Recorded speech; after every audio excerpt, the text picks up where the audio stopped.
So I was going to film my drum cover today, but I'm not really feeling up to it. I tried playing onto a track and I just wasn't feeling it. So instead, I'm going to make this video, which is going to be an entire walkthrough of what I use to make my videos. So my drums, my Mac, my camera, the editing softwares, etc. All of it, going to go for it today in this video. So let's just jump straight into it. So I'm behind my lovely Drum-Tec kit now. This kit is the Drum-Tec Diablo series. It's the club sort of configuration. I'll put a link down below so you can see this exact kit on their website, all the specs, etc. But I'll tell you some of them right now. So we have two 10x5 rack toms, two 12x5 floor toms, a 13 snare drum, 13-inch snare drum that is, which is steel and it's hammered. It's absolutely lovely. And an 18-inch bass drum. That's not a floor tom, that's a bass drum. Obviously it's in silver sparkle, as you guys can see, and it's got these lovely round lugs which sort of replicate DW in a sense, but they don't replicate DW that much because, well, then it's copyright, isn't it? And then of course, because it's an 18-inch bass drum, it means that you get a lovely graphic, making it a lot better for stage use. Obviously normally electronic drums look really horrible and ugly, you don't really want to use them on stage. But because this kit is nicely made with great depth and with the nice sizes, it means it looks more authentic. So you can have stuff like this. Moving on to the cymbals. Now the cymbals I'm using are obviously Roland cymbals. They're the metallic grey ones. They look absolutely awesome, a lot better than the normal black rubber ones. So I've got three, count them, three CY14C. So I've got one as a crash here, one as a crash here, and then my stack over here, which was an added feature from Drum-Tec, thanks for that, which I use, you know, to program stacks and chimes and all that cool stuff.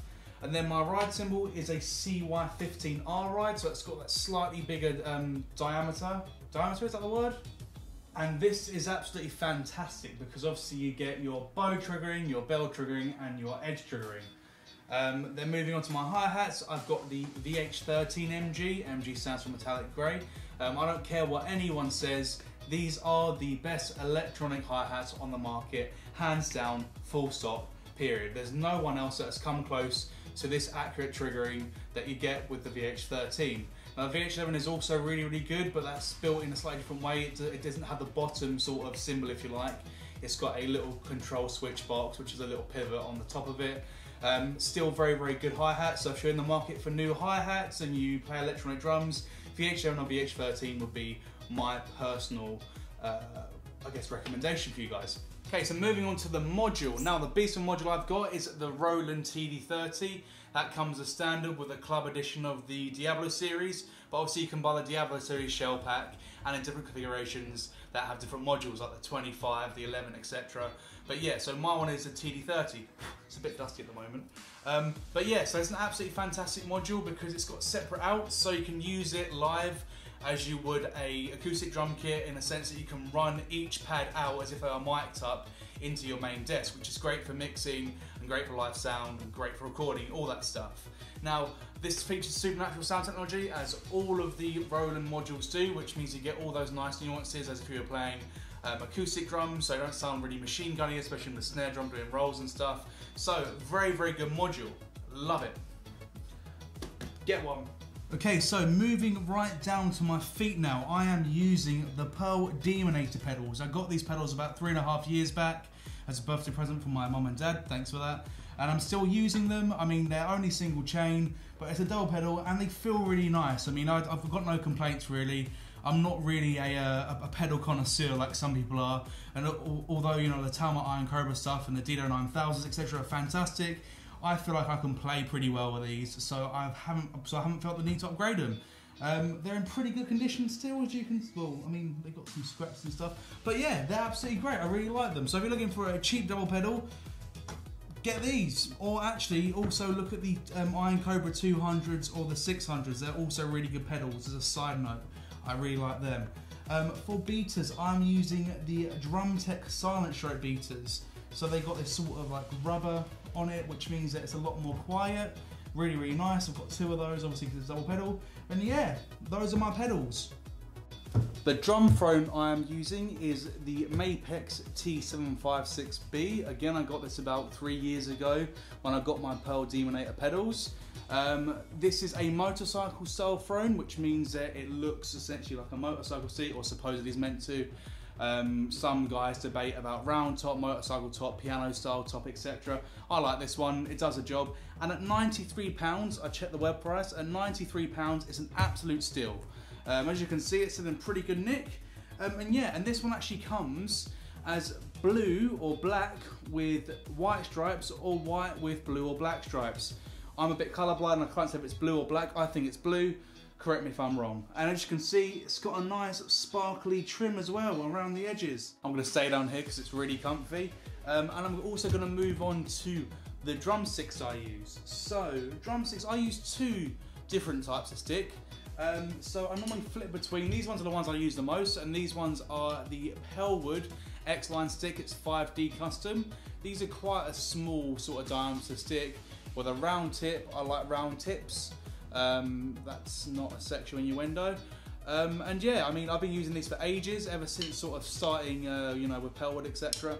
And I also use, on occasion, my lovely signature Vic Firth sticks, which I got after meeting John Stevens, the president of Zildjian and Vic Firth, when he came into my workplace. These sticks, if it's going to focus, it's AS5A, and then if you look, pow, my name's on the back. Look at that, that's pretty cool, isn't it? So yeah, I flip between using these two sticks, both of which are round tip. If you didn't know, AS stands for American Sound. American Sound in Vic Firth's line, it means round tip as opposed to the normal conventional acorn tip. There you go, get educated, sweet. For lighting, I've got two of these soft boxes. So I've got one soft box on the front left of my kit and one on the front right, the one that is actually behind the camera now. These are the only lights I use to light my videos. And the set of these, I think these ones are really cheap ones. They're not fantastic quality, but they do the job just fine. And they're really light, and they even come with a carry bag, which means I can take them around and transport them when I'm filming for other people as well. So these ones are pretty cool. I think the set comes about 85 quid or something like when I bought them, which was quite a while ago now. The computer I used to record with is an iMac, a late 2012 one, which is 21.5 inches. I recently upgraded it with a 500GB SSD, solid state drive, which means I can edit so much quicker now as opposed to having that old hard drive that was inside it. So that's really cool. I use Logic Pro X to record my audio, and I also use Final Cut Pro X to do the video editing. So that's that side. I've got a little Focusrite 2i2 down here, which I use to run my headphones in. Works really well. I've got one of these headphone extension, which is a sort of male to female lead. Can you see that? Which enables me to get further away from all this stuff when playing drums and means I don't get tangled up. So that's that side of things.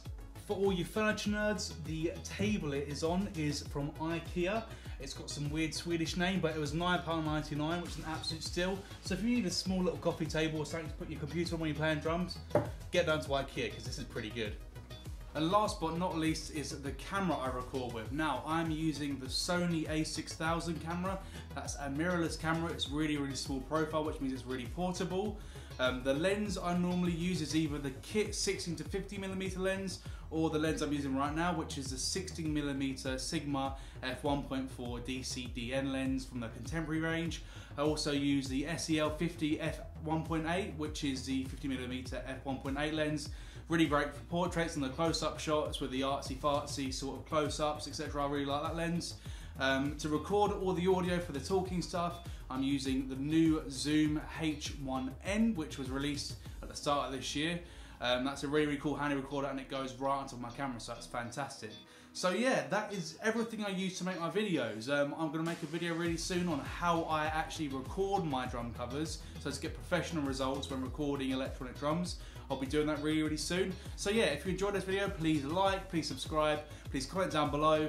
Let me know what you think, let me know what you want to see, and hopefully I'll see you in the next video. Cheers!